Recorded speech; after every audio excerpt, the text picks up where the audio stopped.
ये इसलिए हम लोग बोलते हैं कि आचार्य देव का संग करना जरूरी है, और उसी तरह हमको लोग को चलना चाहिए। आज आचार्य देव का उम्र हो गया, अभी क्या होता है, दादा के पास ऐसे दादा सबको बाबायदा का पास भेजते हैं। तो बाबायदा के विषय में 2 चैप्टर बात बोलेंगे। जैसे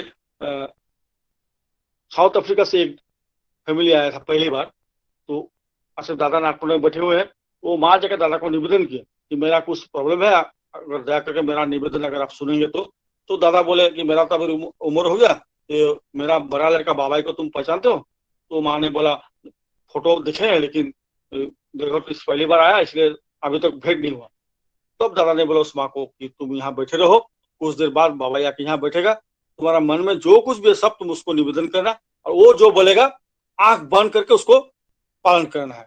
तब दादा बोले जी बाबाई হচ্ছে বাক सिद्ध पुरुष, अर्थात बाबाजा के बारे में क्या बोले कि बाक सिद्ध पुरुष, वो जो बोलता है वही होता है। फिर दादा बोले कि बाबाई के साथ परामर्श करके अगर कोई काम करेगा तो वो कभी विफल नहीं होता है। तो ये बाबाजा का विषय में, ये दादा का दादा जो बोले बाबाजा का विषय में, तो बाबाजा को लेके मेरा जीवन में भी एक बढ़िया सा घटना है। आसाम में गए दीक्षा के लिए, दीक्षा का कार्यक्रम मेरा खत्म हो गया, फिर देवघर लौटना है, तो कोई कारण से बाबा से टेलीफोन से जोगाजोग हुआ, तो हमको पूछे तुम कब आ रहे हो? तो मैंने बोला दादा मेरा परसों टिकट किया हुआ है गुवाहाटी से। तो दादा बाबा बोले टिकट तुम कैंसिल करो, तुम कल ही रवाना दो। तो जब बाबा बोले तो क्या करेंगे, टिकट कैंसिल करके एक दिन पहले हम गुवाहाटी से स्टार्ट कर दिया। भागलपुर पहुंचे, तो भागलपुर सुबह 8 बजे पहुंचना था, लेकिन ट्रेन इतना लेट हुआ कि शाम हो गया। तो क्या करें, उपाय नहीं, तो भागलपुर में रात को रुक गए हम। फिर अगले दिन हम देवघर पहुंचे, 10 साढ़े 10 बजे नागपुर में दादा बैठे थे। दादा को जाकर जब प्रणाम किया, दादा पहले सवाल किए मुझे कि कितना आदमी मरा। मेरे तो आश्चर्य हुआ, कितना आदमी मरा मतलब? फिर दादा हमको बोले तुम तुरंत ऊपर जाओ, जाके बाबा से भेंट करो। तो मैंने हॉस्पिस का ऊपर चला गया, मुझे तो माँ खड़ा थे, मुझे देखकर बाबा को पुकारे कि पवित्र आया, तो बाबा घर से निकल कर आया। बाबा निकल के पहले मेरा मुझे सवाल किए कि कितना आदमी मरा। मैं तो आश्चर्य हो गया, मैंने बोला कि दादा भी यही बात पूछे, आप भी यही बात पूछे, तो मुझे तो समझ में नहीं आ रहा है। तो बाबा बोले तुम कब रवाना थे? बोला दादा आप तो बोले टिकट कैंसिल करके एक दिन पहले स्टार्ट करने के लिए, तो मैं तो एक दिन पहले ही स्टार्ट कर दिया था। तो बाबा बोले एक दिन पहले अगर तुम स्टार्ट किया तो तुमको तो काल पहुंचना था। मैंने बोला दादा हाँ काल पहुंचना था, लेकिन ट्रेन लेट था, इसीलिए भागलपुर में रात को रुक गए थे, तो फिर आज पहुंचे। फिर बाबा धाम बोले जिस ट्रेन में तुमको आने का बात था तुम खबर लो। तो खबर लिए, वो ब्रह्मपुत्र मेल था जो डिब्रूगढ़ से दिल्ली जाता है। उसी ट्रेन कुकराझार स्टेशन छोड़ने का बाद, उस समय बोरोलैंड में काफी सारे प्रॉब्लम था, तो वहां बम ब्लास्ट हुआ। 4, 5, 6 ये 3 कोच में करीब 180 आदमी का डेथ हुआ था, मौत हुआ था। और मेरा टिकट था उस 5 नंबर कोच में। तो ये जो बाबा दादा बोले थे कि बाबा के साथ परामर्श करके कोई भी काम अगर कोई करे तो असफल नहीं होता, वो बाक सिद्ध पुरुष। तो यही एक उदाहरण है कि वो हमको हाथ पकड़ के उसी एकदम मौत था, तो अगर बाबा नहीं बोलते तो मैं तो उसी उसी दिन जो टिकट था उसी दिन मैं उसी ट्रेन में उठता, तो मेरा मृत्यु अनिवार्य था। तो बाबा ने मुझे हाथ पकड़ के रक्षा किया। तो ये जो घटना हम बोले बात है कि ठाकुर जी से लेकर अभी तक अगर हम लोग देखें कि ठाकुर जी बोलिए, शिशि बरदा बोलिए, आचार्य दादा बोलिए, बाबादा बोलिए, अविंदा बोलिए, हर एक से प्रेम करते हैं, हर समय यही कोशिश करते हैं कि किस तरह हम लोग अच्छा रहे। सब समय उनका दिमाग में यही चलता है। लेकिन ठाकुर जी बाणी में एक बात बोले, बाणी बोले, ठाकुर जी बोले कि ठाकुर तुम्हारे बासन भालो ताते तुम्हार की, तुम्हें यदि भालो ना बासो থাকে सब छाइए ढलाई। अर्थात ठाकुर जी तुमको प्यार करते उससे कुछ फर्क नहीं पड़ता है, तुम ठाकुर जी को कितना प्यार करता है उसी से मतलब है। तो ये जो प्रेम या भालोबासा, इस प्रेम का एक अद्भुत घटना हम बोलेंगे। अभी 1987 में ठाकुर जी का जन्म शतवार्षिकी उत्सव देवघर में हुआ था। उसके कुछ दिन पहले, उत्सव का पहले, मेरा ऋतिक देवता थे स्वर्गीय कामिनीकांत डेकादा गुवाहाटी का।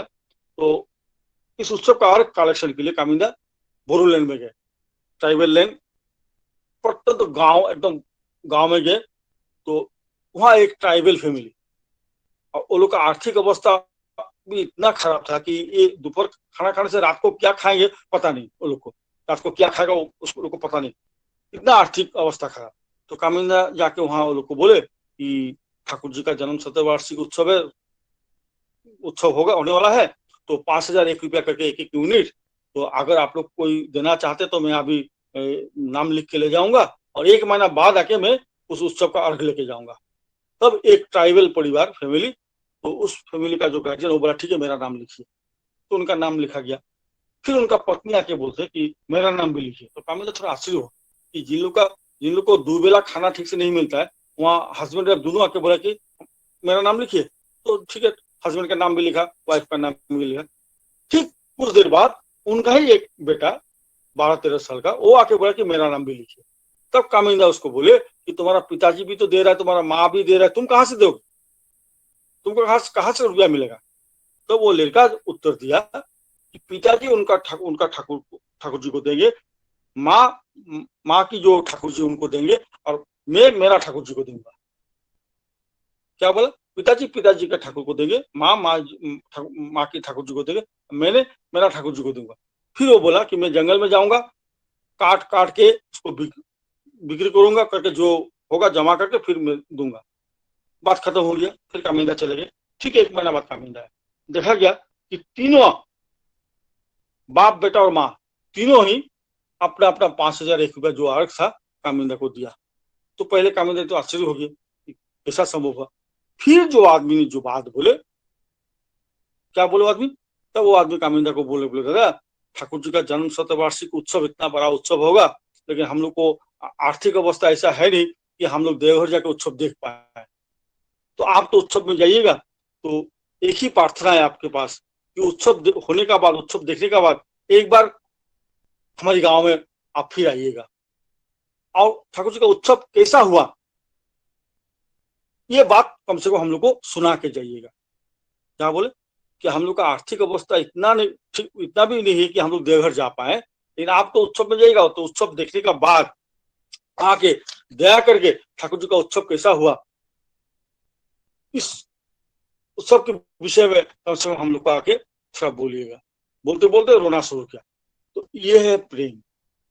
जो हम बोले जो ठाकुर जी के प्रति जो प्रेम, कि 2 टाइम खाने को नहीं मिलता, लेकिन बाप बेटा तीनों मिलके, ये 1985 का 86 का घटना है। 1986 में वो लोग 5,001 रुपया करके दिया, और क्या बोला कि दया करके आके उत्सव कैसे वो कम से कम जानकारी दीजिएगा। तो प्रेम ऐसा होना है। आप प्रेम का पहला शर्त ऑलवेज अनकंडीशनल, वहां कोई कंडीशन नहीं रह सकता। तो बिना कंडीशन से अगर ठाकुर जी को प्रेम करेंगे, तब जाके जीवन में सब कुछ मिल सकता है। ज्यादातर आदमी देखा जाता है कि जब हम लोग मुसीबत में पड़ते तब जाके ठाकुर ठाकुर करता है,